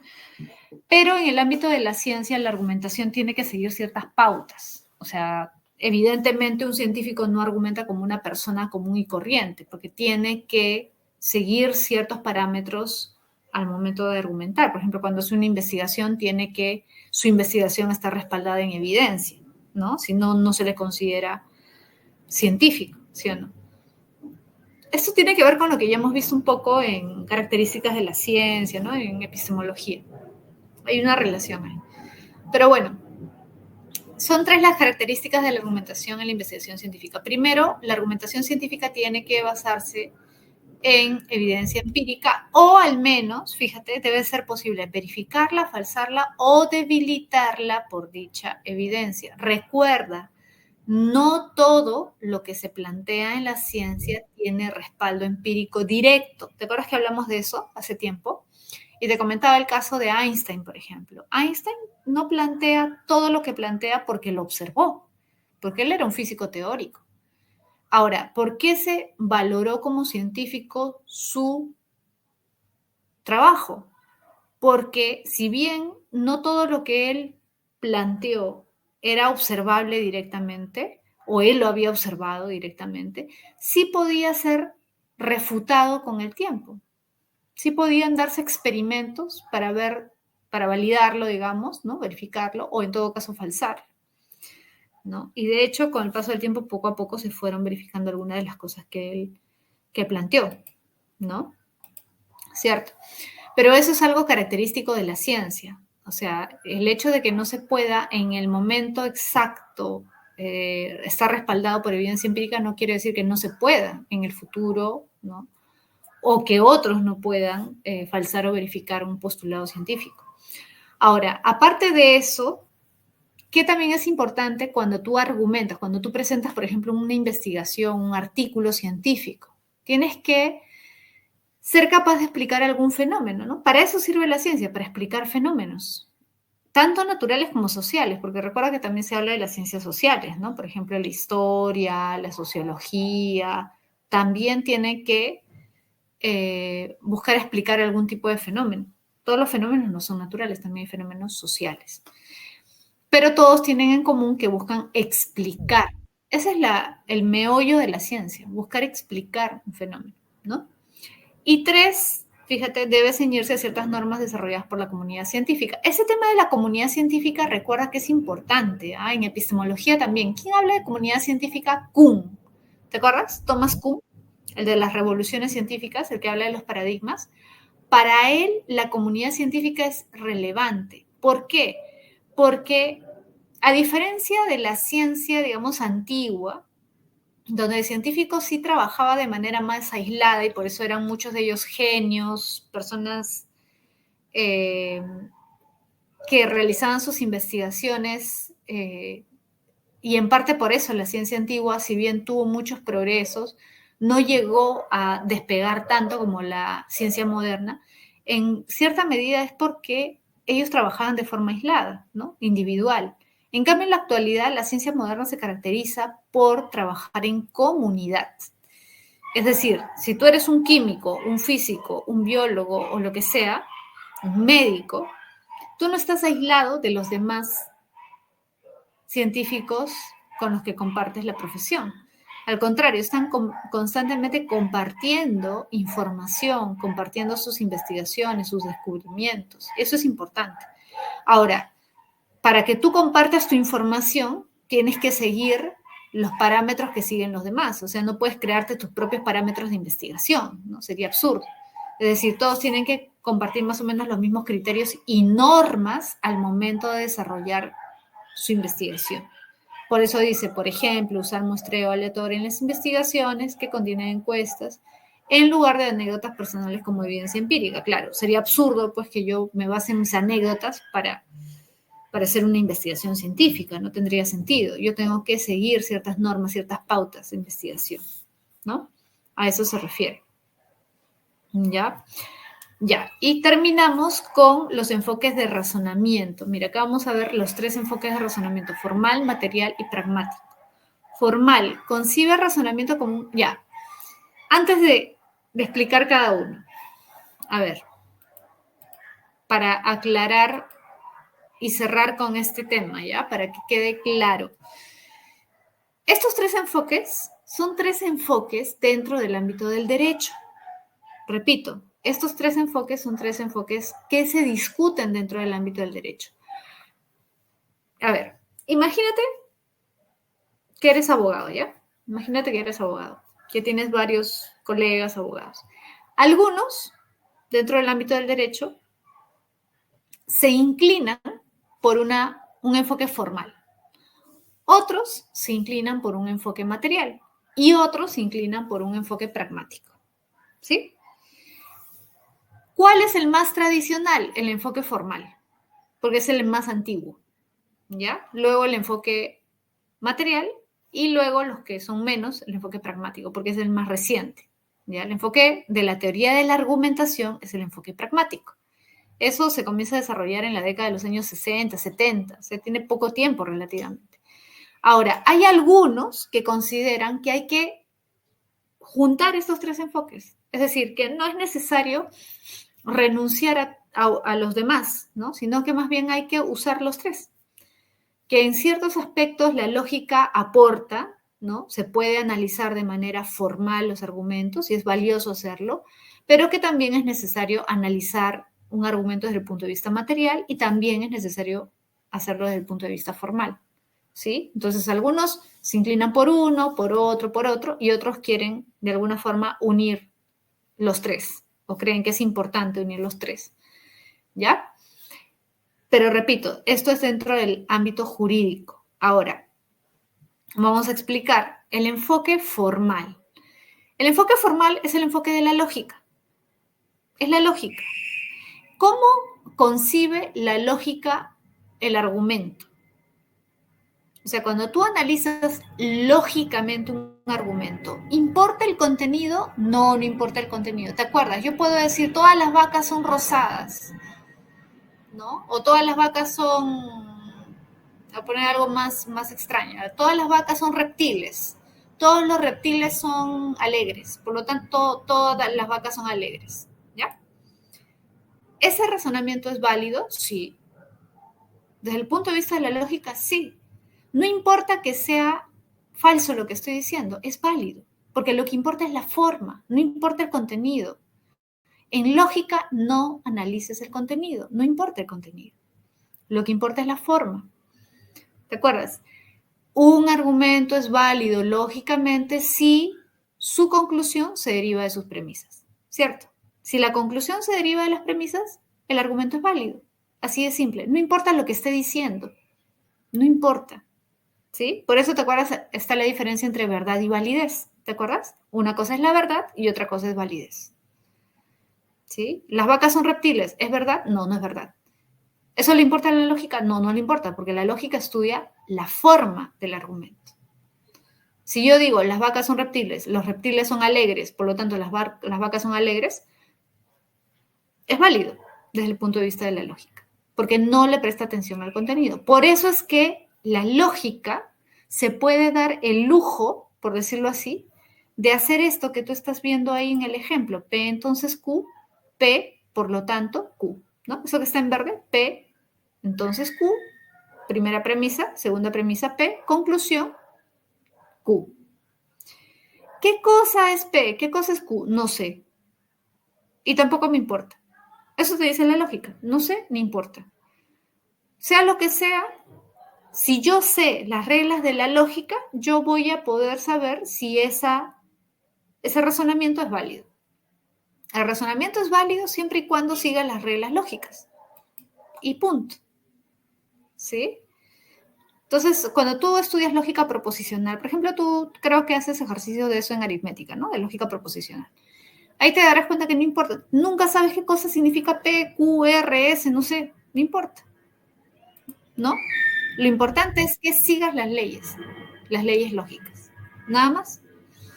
Ya, te decía, los abogados tienen que saber de lógica, claro, estudian lógica, ¿no? Tienen que estudiar un poco de lógica, porque es una herramienta. Ahora, ¿es suficiente? ¿Es la única herramienta que sirve para analizar los razonamientos, los argumentos? No. Dentro del derecho también es importante el enfoque material. ¿Y qué es el enfoque material dentro del derecho? Es el que sí se fija en el contenido. ¿Qué contenido? El contenido de la ley. Es decir, cuando se presenta un caso, por ejemplo, y un juez tiene que evaluar cuál va a ser su sentencia, él tiene que fijarse qué dice la ley. No basta con ver si, ya, mira, este fiscal me ha presentado un argumento lógicamente correcto, suficiente para dar un veredicto. No, no es suficiente. Tengo que ver también qué dice la ley. A ver, ¿qué dice la ley? Por ejemplo, en este caso, ¿no? Dice, toda persona tiene derecho a la libertad de conciencia y de religión. Repito, toda persona tiene derecho a la libertad de conciencia y de religión. ¿Qué quiere decir eso? Que tú eres libre de pensar lo que quieras. Tú puedes pensar lo que quieras. Tú puedes creer en lo que quieras. Puedes creer en Dios, en Alá, Hare Krishna, puede ser Hare Krishna, puede ser lo que sea. ¿Sí? Puede ser budista, puede ser judío, puede ser ateo. ¿Te pueden condenar, te pueden juzgar, te pueden acusar por eso? No. Libertad de conciencia. Puedes pensar lo que quieras. Puede ser marxista, puede ser liberal, lo que sea. Ahora, ¿qué pasa, por ejemplo, supongamos, ¿no? Que alguien acusa a su vecino porque se entera que tiene libros de Marx, ¿no? Y lo llevan ahí a que lo juzguen, supongamos, ¿no? Estoy poniendo un caso exagerado. ¿Pueden condenarte porque lees Marx en tu casa? No, pues, ¿no? Tú puedes ser marxista, puedes ser lo que sea. Puedes pensar que los chanchos vuelan, ¿no? Que Susy Díaz, no sé, pues es la mejor congresista o ha sido la mejor congresista del Perú. Puedes creer cualquier cosa, ¿no? En los alienígenas ancestrales, que Toledo debería ser nuevamente presidente. Puedes creer cualquier cosa. ¿Te pueden condenar por eso? ¿Te pueden meter a la cárcel por eso? No, no. Claro, tú no le haces daño a nadie pensando en eso, ¿no? Otra cosa ya es que tú, por ejemplo, salgas a la calle y ya pues digas que el Sendero Luminoso tiene que renacer, que hay que hacer la revolución, que hay que implantar un gobierno comunista y comienza a hacer apología de los senderistas. Ya, eso es otra cosa. Ahí sí te pueden juzgar. Eso es apología de terrorismo. Eso sí es ilegal. Eso es ilegal. ¿No? Ya, pero puedes pensar lo que quieras. Ahora, mira, el juez ve la ley. ¿Qué dice la ley? A ver, en la Constitución, ¿qué dice? Toda persona tiene derecho a la libertad de conciencia y de religión. Ah, ya. Eso está en la Constitución Política del Perú. Por eso dice ahí, capítulo 1, artículo 2, inciso 3 de la Constitución Política del Perú. Eso está ahí. ¿Yo puedo ir en contra de eso? No, pues. La Constitución es la Carta Magna, ¿no? Es la primera ley. Todo está por debajo de la Constitución. El juez no puede ir en contra de eso. Entonces, ahí yo sí estoy analizando la ley. ¿Te das cuenta? ¿Sí? Ahí sí estoy fijándome en lo que dice la ley, ¿no? Luego viene ya el Código Civil, el Código Penal, etcétera, ¿no? Ahí estoy viendo el contenido, ahí sí importa el contenido. Ese es el enfoque material, el que se fija en el contenido. Ahí sí importa la verdad, no la validez, sino la verdad. ¿Qué dice? Ah, ya. ¿Sí? Ahora, el enfoque pragmático es el enfoque de la teoría de la argumentación, que es diferente al formal y al material. ¿Por qué? Porque el enfoque pragmático dice, fíjate, que la argumentación busca lograr la persuasión. O sea, cuando nosotros argumentamos, cuando razonamos, cuando debatimos, lo que estamos tratando de hacer es alcanzar un acuerdo, persuadir al otro, convencer al otro de nuestra posición para llegar a un acuerdo. Y muchas veces eso ocurre en los juicios también, ¿o no? Claro, salvo casos extremos donde pues hay asesinatos o cosas de ese tipo, también se llega a acuerdos. ¿No has visto tú las películas sobre juicios, sobre todo las películas gringas de juicios?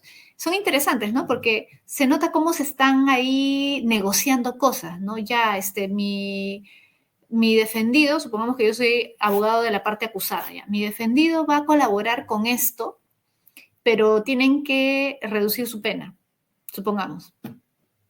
¿O no? Ya va a confesar el delito, pero a cambio que le reduzcan la pena, ¿no? O que le den este beneficio. ¿No han visto eso? Es bien común, ¿no? Claro, eso no sale al público, pero hay ese tipo de acuerdos, ¿no? O la colaboración eficaz. ¿No han visto la colaboración eficaz? ¿No? Donde uno sale y comienza a declarar y echa a todo el mundo con tal de que le reduzcan la pena. Acá con Odebrecht y todo eso no hubo colaboración eficaz también, ¿no? Ya tú nos dices quiénes más están involucrados, nos das pruebas y te reducimos la condena. Así también funciona, ¿no? Entonces, dentro del enfoque pragmático, ¿no? Se considera que se busca la persuasión y se busca llegar a un acuerdo. Ahora, no solamente en el caso de los juicios, por si acaso, ¿no? También, por ejemplo, en el caso de los discursos públicos, los discursos políticos. Por eso al inicio te hablé, ¿te acuerdas de Pericles? Pericles daba discursos políticos, ¿no? Pericles era un personaje importante para Ares.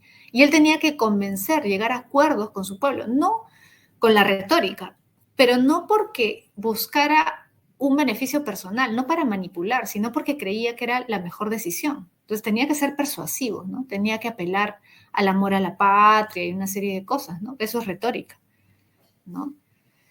Pero la idea es buscar un acuerdo. Ahora, fíjate en el ejemplo que te he puesto ahí. Mira, el debate acerca de la eutanasia no puede llegar a una verdad definitiva, pero debe buscar lo más favorable y conveniente para las personas. Claro, eso es lo que dice Perelman y Tulmin. ¿Te acuerdas que te dije hace un momento? Para ellos no se llega a una verdad absoluta, así como Descartes, ¿no? Que una verdad clara y distinta, ya obvia, evidente. No, no hay verdades obvias y evidentes para ellos en el ámbito de la ética, la filosofía, el derecho. No hay esas verdades evidentes, no es 1 más 1, 2. Por eso es que seguimos debatiendo de la eutanasia, seguimos debatiendo del aborto y probablemente de acá a 100 años se va a seguir debatiendo, porque no hay una respuesta verdadera, definitiva, obvia. Pero lo que sí debemos buscar, o sea, si no podemos alcanzar la verdad, lo que sí debemos buscar es un acuerdo acerca de lo que es más conveniente, más favorable para la sociedad o para las personas involucradas. ¿Se entiende? Por eso es pragmático. Ojo, cuidado, no lo confundas con el pragmatismo de William James, no es lo mismo. No es el pragmatismo de William James, ¿eh? Por si acaso. Es enfoque pragmático, pragmático simplemente en el sentido general, ¿ya? En el sentido coloquial, digamos, del término, ¿no? En el sentido estándar, lo que es útil, ¿no? El enfoque pragmático de la teoría de la argumentación considera que se debe analizar los argumentos en función también de cómo buscan lograr un acuerdo, es decir, lo que es útil para todas las partes, ¿ya? Por eso es enfoque pragmático. ¿Ya, chicos? Bien, ahora sí voy a compartir el material de práctica para resolver juntos, ¿ya? A ver.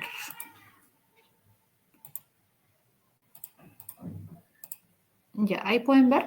Sí, ¿no? Ya, perfecto. A ver, a ver. Vamos a comenzar a resolver, ¿ya? A ver, concentrados todos. La primera está fácil. Esa está bien fácil. A ver, dice, una clase de lógica de la argumentación, el profesor Villena señala. Nosotros no podríamos derivar la conclusión Sabino es mortal si únicamente contáramos con la primera premisa. Todos los hombres son mortales. Tampoco podríamos hacerlo si únicamente contáramos con la segunda premisa. Sabino es un ser humano. Más bien, requerimos de ambas. Saber que todos los seres humanos son mortales y que Sabino es un ser humano. Ahora bien, una vez conocida la información de ambas premisas, se infiere fácilmente la conclusión.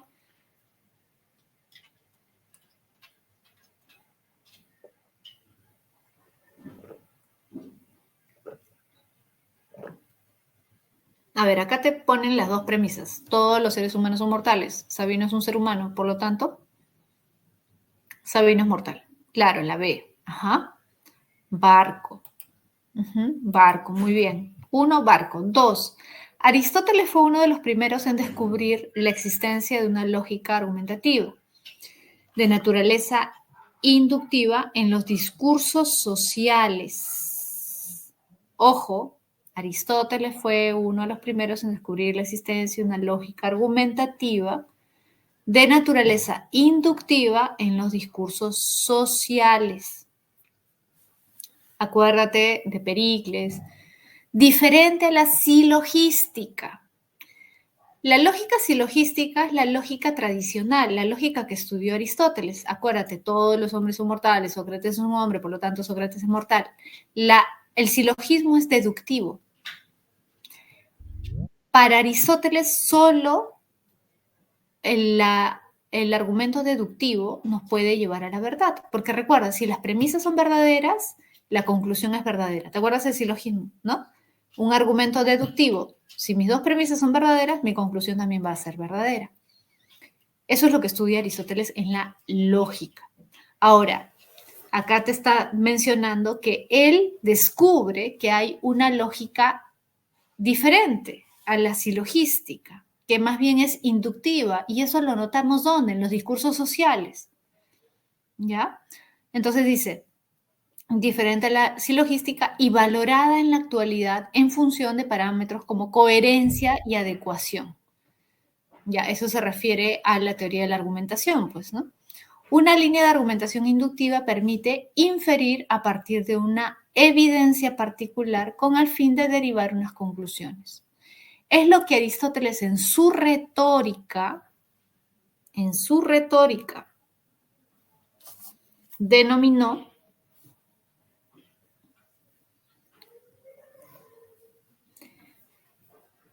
mira, silogismo no puede ser, porque acá te habla de inducción, el silogismo es deductivo.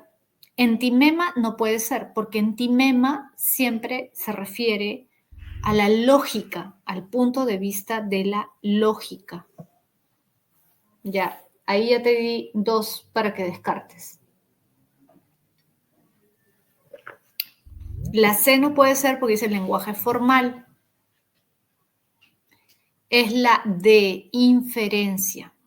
Ya, es una inferencia. Ya, las inferencias son inductivas. Muy bien. De inferencia. 3. Dice, Camila considera que el aborto debe ser legal y gratuito, pues argumenta que la mujer puede decidir sobre lo que haga con su vida. No obstante, Alejandra considera que si bien es cierto puede decidir sobre su vida, no sobre la de otros, y mucho menos sobre la vida de un inocente. Lo anterior es un ejemplo de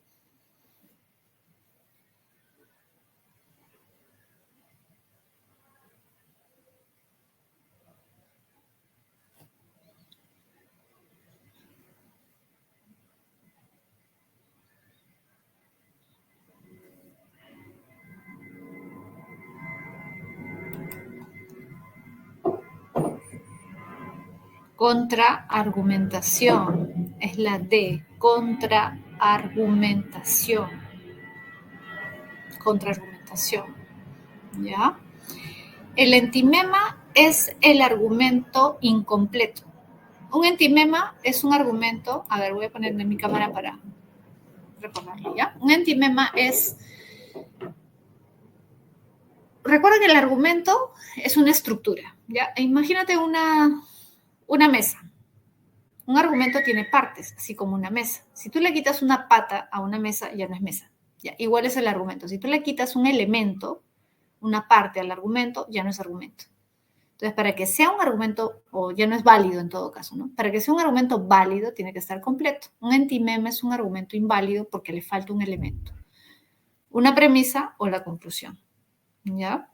Un entimema es un argumento con una premisa implícita, ¿no? Por eso creo que les puse el caso de Sandra, ¿no? Que decía, Sandra es de izquierda, por lo tanto Sandra es atea. Ya, pero ahí hay algo implícito. Yo estoy asumiendo que todos los de izquierda son ateos, pero eso lo estoy asumiendo.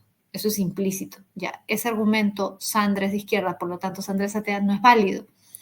Para ser válido tengo que completar el argumento, tengo que explicitar la premisa que me falta, ¿no?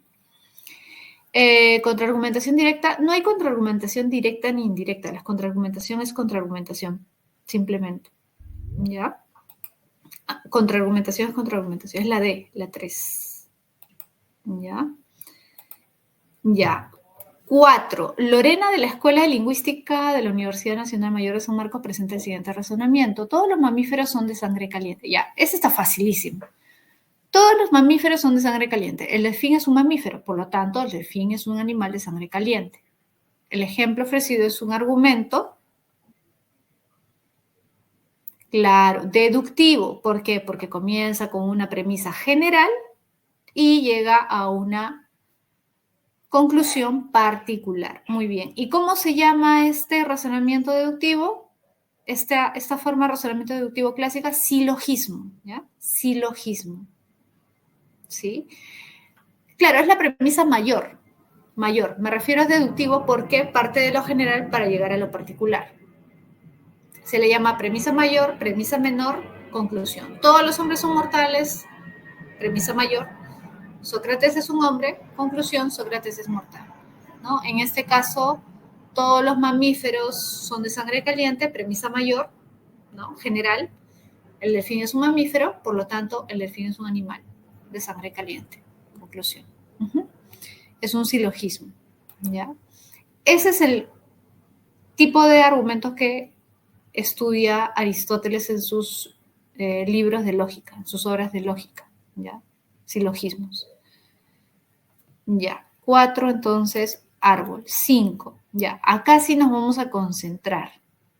Ya, concentración máxima, a ver chicos. Mira, acá está lo que yo ya te expliqué.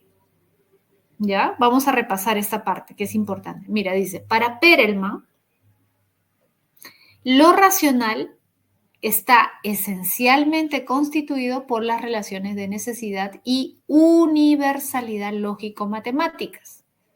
Mira, lo racional está esencialmente constituido por las relaciones de necesidad lógico-matemáticas,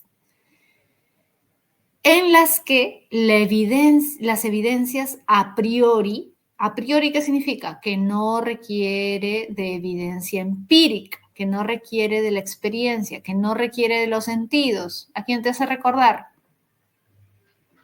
Descartes, ¿no? Descartes, ¿qué creía? Que para que algo fuera verdadero tenía que ser necesario y universal, como en la matemática, pues por eso Descartes era matemático, ¿no? En las que la evidencia es a priori, claro, Descartes no se apoya en los sentidos, ¿no? Se apoya en su razón. Por eso habla de, ¿qué cosa? De ideas innatas, ideas que no se apoyan en experiencias, sino ideas con las que ya hemos nacido, ¿no? En las que las evidencias a priori y las verdades inmutables, una vez reveladas a una mente privilegiada, se imponen simultáneamente a todo ser de razón. O sea, cualquier ser racional, verdaderamente racional, llega a ciertas evidencias claras y distintas, ciertas verdades obvias, sin mediación de los contextos ni de los argumentos a favor o en contra de estas. Es decir, lo racional configura un sistema formal que dialoga consigo mismo.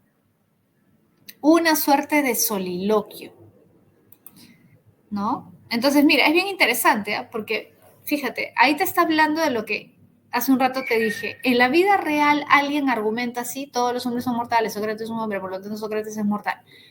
¿Dónde está el diálogo? ¿Dónde está la interacción? ¿Dónde está el debate, la persuasión? No hay. ¿En la vida real los argumentos son así? ¿O la mayoría de argumentos son así? No. No hay una interacción, ¿no? Eso es lo que critica Perelman. Entonces, ese es un soliloquio. Es lo mismo que Descartes, porque Descartes dice, a ver, los sentidos no me dan evidencia, o sea, no me dan certeza, no me dan, o sea, no me dan verdad. Yo no puedo confiar en mis sentidos. Entonces, puedo dudar de todo, pero si dudo de todo, ¿hay algo de lo que no puedo dudar? ¿En qué me puedo sostener? ¿En qué me puedo agarrar? ¿Cuál puede ser mi base? Y Descartes dice, bueno, si dudo de todo, ¿qué es lo único seguro que estoy dudando? Y si estoy dudando, ¿qué significa? Que estoy pensando. Y si estoy pensando, ¿qué significa? Ah, que soy algo, porque yo no podría pensar sin ser algo, tengo que existir. Ah, por lo tanto, pienso y esa capacidad de pensar es la prueba de que existo. Pero todo eso lo hace, te das cuenta, solito. Es un soliloquio, es un monólogo interior. Él está debatiendo con alguien, está discutiendo con alguien y a partir de eso se da cuenta de su existencia. No, lo hace todo de manera interna, lógica. Si te das cuenta, todos los pasos que sigue Descartes son lógicos. Entonces, eso es lo que está criticando Perelman. Perelman dice, ¿así funciona? O sea, desde un punto de vista lógico sí funciona, ¿no? Pero así es la realidad. Por eso dice, dado su carácter fundamentalmente teórico, todo tipo de acción debe ajustarse a sus principios y esquemas. Claro, desde el punto de vista de la lógica, todo debe ajustarse a sus principios y esquemas. So pena de caer en el terreno de las pasiones, lo cual ha dejado a la filosofía en el dilatado histórico movimiento oscilante entre absolutismo y escepticismos. Mira, ¿por qué entre absolutismo y escepticismo? Claro, porque si tú partes de que hay una razón que lo puede todo, que puede descubrir la verdad cierta, indudable, clara y distinta, como Descartes, puedes derivar de eso una especie de absolutismo. Esta es la verdad. Y no hay otra cosa. Esta es la verdad. Lo único verdadero es esto. Y te vuelves intransigente con otros puntos de vista, ¿sí o no? Porque vas a decir, no, pero esto es la verdad, tú estás equivocado. Ahora, el problema es que si tú planteas un absolutismo, como el de Descartes, como reacción a ese absolutismo aparece su opuesto, el escepticismo, ¿o no? ¿Te acuerdas de Hume, que era un empirista radical? Termina siendo una especie de escéptico, ¿no? Porque al final él dice, no, no podemos alcanzar verdades universales y necesarias. ¿Te acuerdas? Lo único de lo que yo puedo estar seguro es de lo que yo percibo. Pero de lo que tú percibes, lo que Pepito percibe, no sé qué percibirán ustedes. Yo parto de mi experiencia, mi impresión, mis impresiones, ¿sí o no? Por eso para Hume ningún conocimiento puede ser universal y por eso para Hume recuerda la ciencia, lo que plantea la ciencia no puede ser considerado correcto o verdadero, porque jamás vamos a poder saber o llegar a un conocimiento universal, porque todo es particular, todo parte de las impresiones. Ahora, entonces dice, por su parte, lo razonable abarca el campo de la praxis. Ojo, lo razonable es distinto de lo racional. Lo que critica Perelman es lo racional, es decir, la idea de que la razón alcanza la verdad, lo que estamos viendo, Descartes. Y lo que él plantea como opuesto, no opuesto, digamos, del todo, pero diferente, es lo razonable. Lo razonable que no significa haber alcanzado la verdad, sino más bien tratar de encontrar una solución, ¿no? O un consenso que sea beneficioso. Por eso dice, lo razonable abarca el campo de la praxis, es decir, de la práctica, de la realidad empírica, en el que son indispensables las justificaciones suficientes, no absolutas, ojo. Lo razonable es lo que busca justificaciones suficientes. Por ejemplo, un juez ¿tiene evidencia absoluta de que tal persona fue el asesino? No, pero ¿tiene justificación suficiente para pensar que fue el asesino? Sí. Y su decisión se va a tener que basar en eso. ¿Sí? por eso dicen no absolutas, que de momento permitan hacer frente a los desacuerdos y objeciones subyacentes en una tesis, en la decisión tomada por un juez o en general en un estado de cosas arbitrario. Mientras lo racional se presenta como absoluto, lo razonable se presenta apenas como suficiente.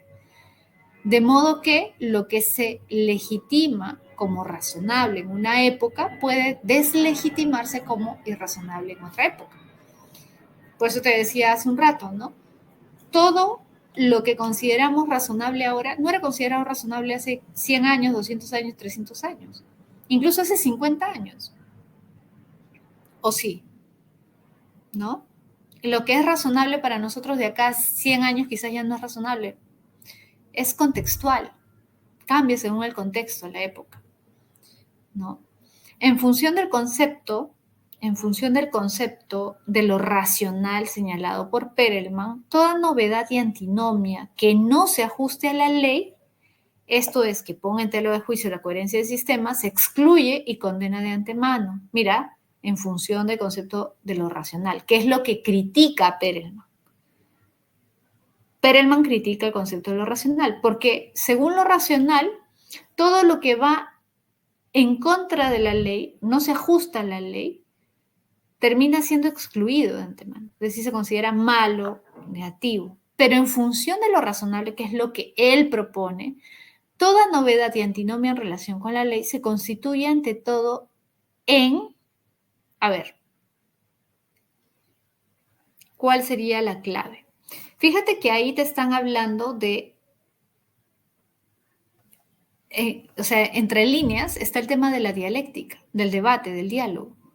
En función de lo razonable, toda novedad y antinomia, es decir, todo aquello que contradice a la ley, tiene que ser visto como malo, excluirlo, o más bien, de alguna forma, propicia ese diálogo, la dialéctica, el consenso.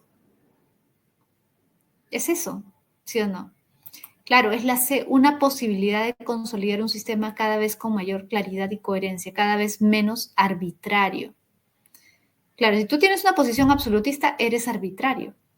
Pero si asumes la dialéctica, la discusión, el debate como parte de, ¿no?, la posibilidad de cambiar, de no cerrarte, entonces es la C, pues cada vez menos arbitrario. Casa, ¿ya? 5, casa. 6. A partir de 1949, con First Philosophies and Progressive Philosophy, Perelman plantea una distinción metodológica entre el discurso demostrativo y el no demostrativo, y con ello entre la retórica y la lógica formal como disciplinas específicas con objetos de estudio diferentes. Teniendo en cuenta las teorías de Perelman, podríamos concluir que para él, a ver,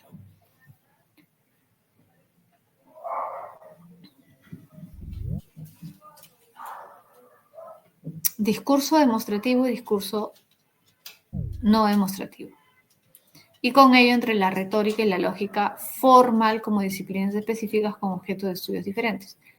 Claro, ¿estudian cosas diferentes la retórica y la lógica? Sí, porque la lógica estudia los argumentos desde el punto de vista de la forma. La retórica estudia la manera como los argumentos son construidos para convencer y llegar a acuerdos. Son cosas diferentes. ¿Ya? Teniendo en cuenta las teorías de Perelman, podríamos concluir que para él se contraponen, no, porque no es que sean opuestas, ¿ah? No es que sean opuestas, en realidad no son opuestas, pueden complementarse sí. Ojo que cuando Perelman dice la lógica es insuficiente, ¿qué está diciendo? No está diciendo la lógica está equivocada, la lógica no sirve para nada, no está diciendo eso, está diciendo no basta. Eso significa insuficiente, no basta. Se necesita algo más, otro enfoque, ¿sí? Claro, escasa. La lógica formal y la retórica se complementan, ¿sí? Como herramientas para, ¿no?, el análisis de los discursos, los lenguajes, los argumentos. 7. La teoría de la argumentación es el estudio interdisciplinario Ya sabemos por qué, porque la teoría de la argumentación estudia la retórica, la dialéctica, la filosofía, el derecho, ¿no? De la manera en la que se llega a conclusiones en un determinado campo a través del proceso de razonamiento lógico que incluye, ya, a ver, es un campo relativamente nuevo que busca una explicación de la argumentación tal como ocurre en la experiencia cotidiana, en gran parte como respuesta a las insuficiencias percibidas, en la lógica formal como, a ver,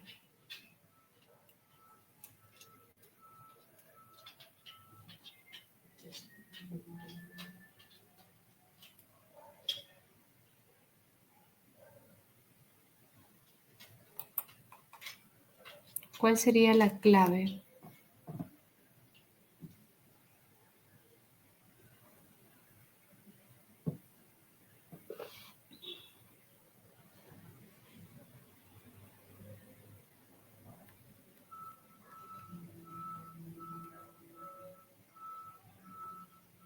Barco, muy bien.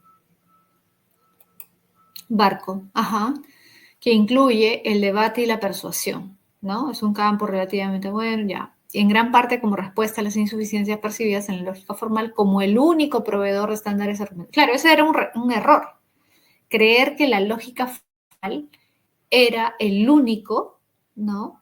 Medio a través del cual podíamos determinar si un argumento era correcto, válido o no, ¿cierto? Bien, 7, barco.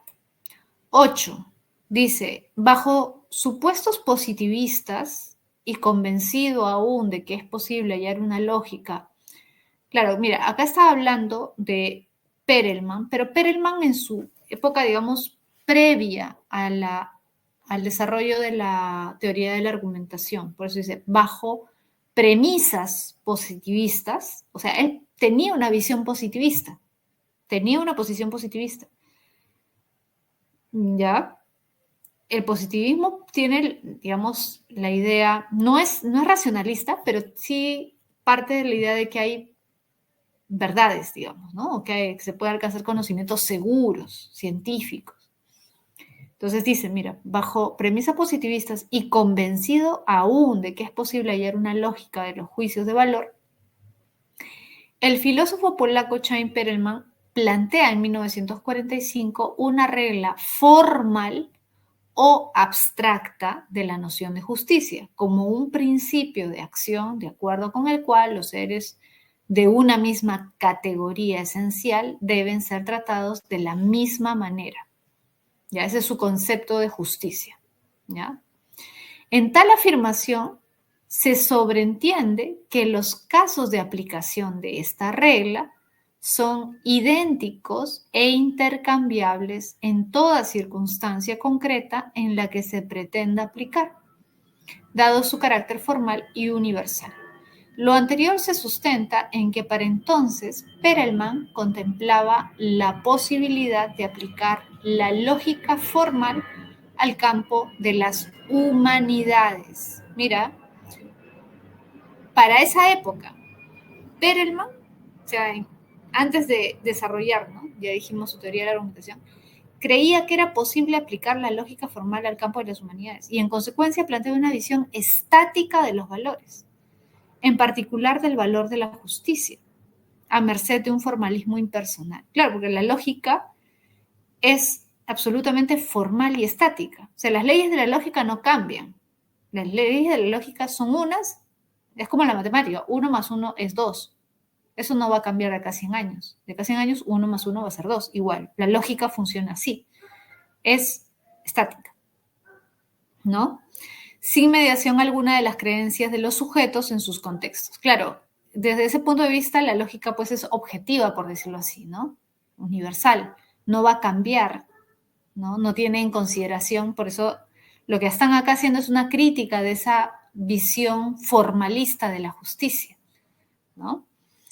¿Por qué? Porque no tiene en cuenta las creencias de los sujetos en sus contextos, ¿no? De esta forma, toda concepción diferente en torno a esta noción, que es la noción de justicia, como a cualquier otra, denota, bajo la actitud positivista de entonces, nada menos que relativismo. Entonces, tomando en cuenta este fragmento de Moisés Narváez acerca de Perelman, podemos inferir que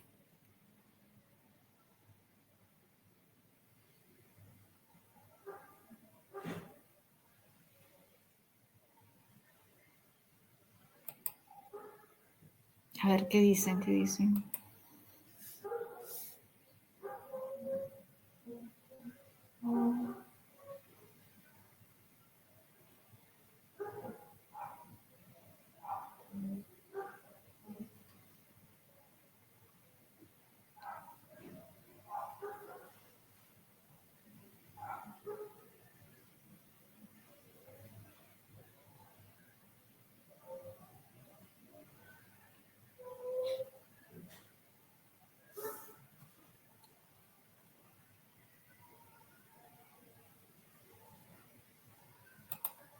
A ver, Alison, Rodrigo dice barco, Alison dice dado.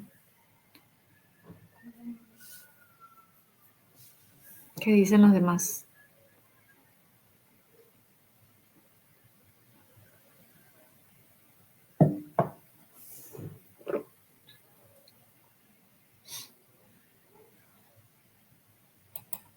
Dado.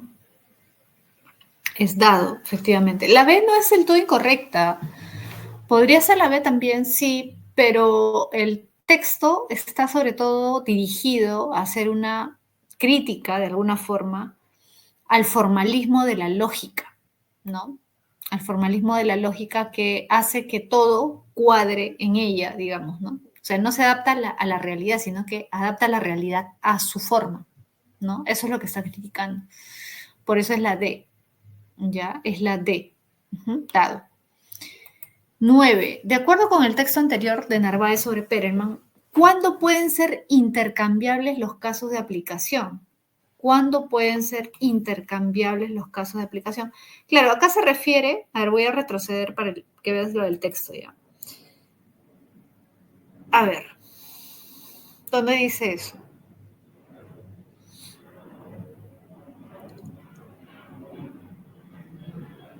Ahí está, ¿no? En la cuarta línea, en tal afirmación se sobreentiende que los casos de aplicación de esta regla son idénticos e intercambiables en toda circunstancia concreta en la que se pretende aplicar, dado su carácter formal y universal. Ya, ¿qué quiere decir eso?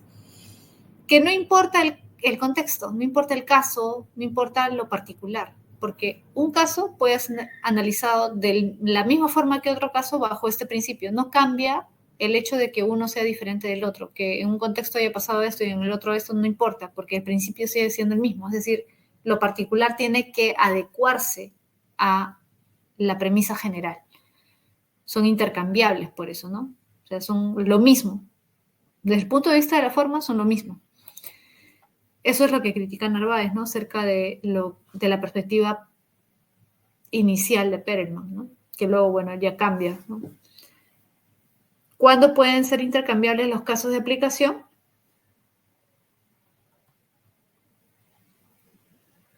Casa, pues, ¿no? A partir de su carácter formal y universal, ¿sí? A partir de su carácter formal, claro. Cuando tú tienes una lógica o un principio formal y universal, todos los casos dan lo mismo, porque lo que permanece es el principio, ¿no? Bien, 10. 9 casa, 10. Dice, Adolfo León Gómez afirma que una forma de leer la propuesta de la nueva retórica, recuerda que el libro más conocido de Perelman es La nueva retórica, así se llama ya, La nueva retórica. Una forma de leer la propuesta de la nueva retórica de Perelman es precisamente como una lógica informal, complemento de la lógica formal. O sea, esa es una manera de interpretar la posición de Perelman, ya lo que plantea Perelman, como una lógica informal. Algunos le llaman así, lógica informal, que vendría a ser una especie de complemento de la lógica formal. Por eso, ¿te acuerdas? Hace un rato vimos una pregunta donde decía, ¿se opone la retórica, la lógica? No, no se oponen, se complementan. ¿Ya? Porque Perelman jamás dice que, bueno, hay que desechar la lógica o la lógica no sirve para nada, no. La lógica sirve para muchas cosas, pero no es suficiente, ¿no? Ya, complemento de la lógica formal. En esta perspectiva habría que integrarla en la tradición aristotélica, donde razonamientos retóricos, dialécticos y analíticos van de la mano. Claro, Aristóteles no se hizo problema. Eso es lo que plantea Perelman. En la tradición aristotélica, es decir, Aristóteles analiza razonamientos retóricos, razonamientos dialécticos y razonamientos analíticos. ¿Sí?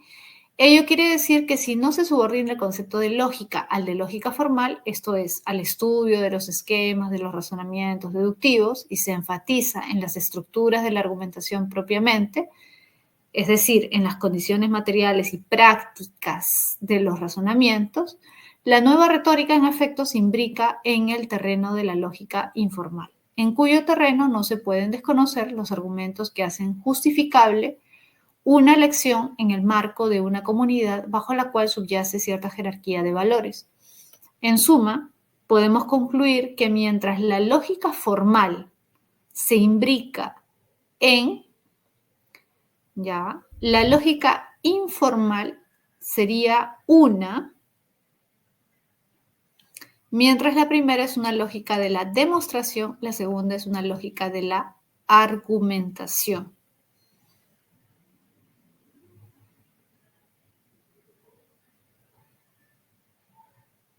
Está fácil. Pues en suma, podemos concluir que mientras la lógica formal se imbrica en, la lógica informal sería una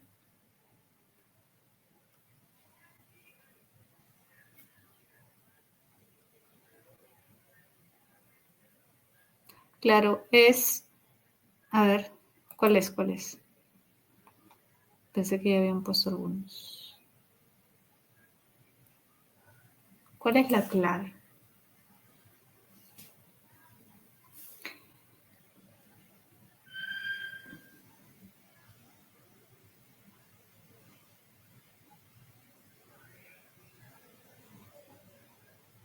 La lógica es el estudio de los esquemas de razonamientos deductivos y enfatiza en las estructuras de la argumentación. Claro, la lógica es la lógica de la... ¿Qué cosa?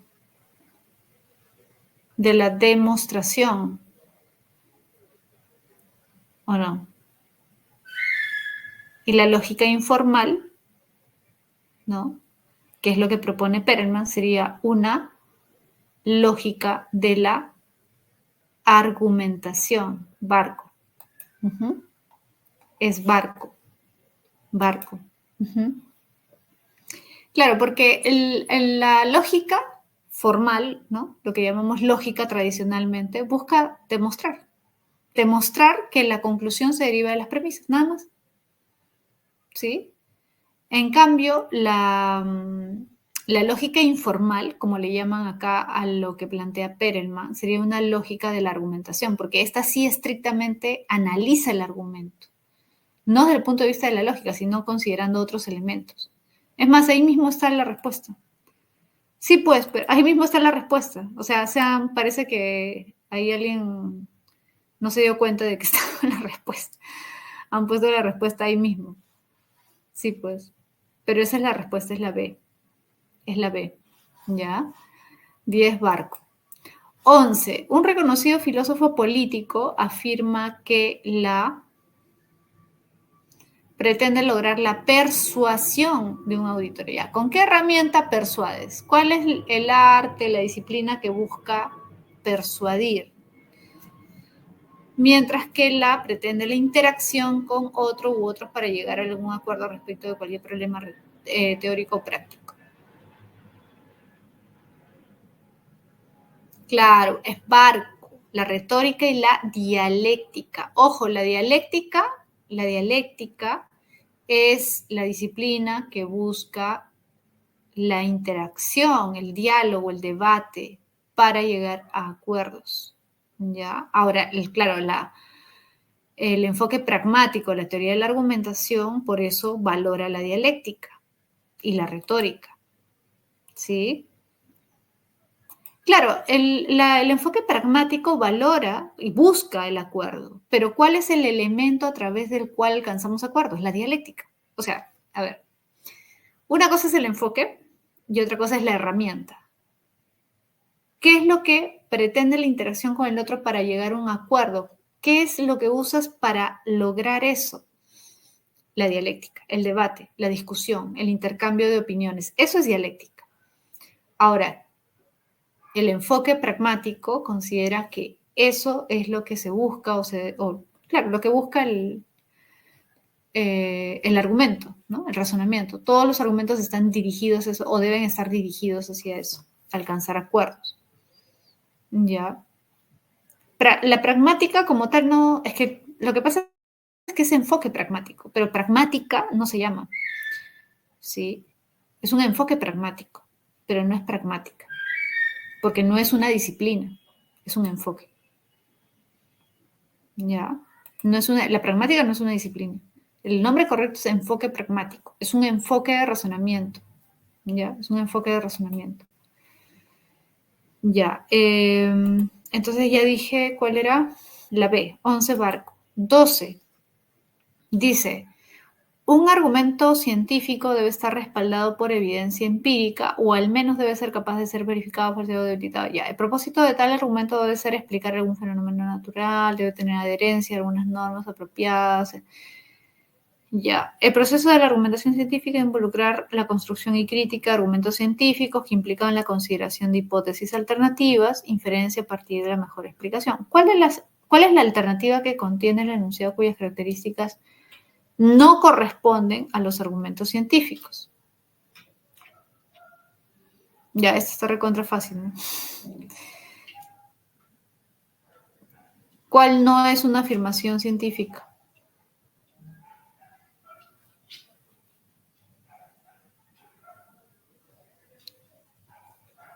O no posee las características, ¿no? Claro, dado, pues, no tenemos explicación, somos una imposible en un universo, ya, eso no es ciencia, ¿no? Dado. 13. Ya. Dice, generalmente se presenta a la verdad o el conocimiento como el propósito de la argumentación. Mira, se presenta la verdad o el conocimiento como el propósito, o sea, como el fin de la argumentación. La idea es que nos involucremos en la argumentación con otros porque se valoren las creencias verdaderas o el conocimiento. La noción de que los argumentos garantizan la verdad tiene sentido solo para los argumentos deductivos y solo bajo el supuesto de que la verdad de las premisas también puede garantizarse. ¿Te acuerdas lo que vimos, no? Los argumentos deductivos son aquellos cuya conclusión es verdadera si las premisas son verdaderas, ¿no? Solamente en ese caso se cumple, pero no todos los argumentos son de carácter deductivo, ¿no? Sin embargo, debido a la naturaleza falible de los humanos, carecemos de acceso objetivo y directo a hechos sobre el mundo y podemos equivocarnos en nuestras premisas e inferencias. Estos supuestos a menudo no se cumplen en la práctica. De hecho, este estado de cosas motivó el estudio de la teoría de la argumentación, diferenciándolo del estudio de la lógica deductiva.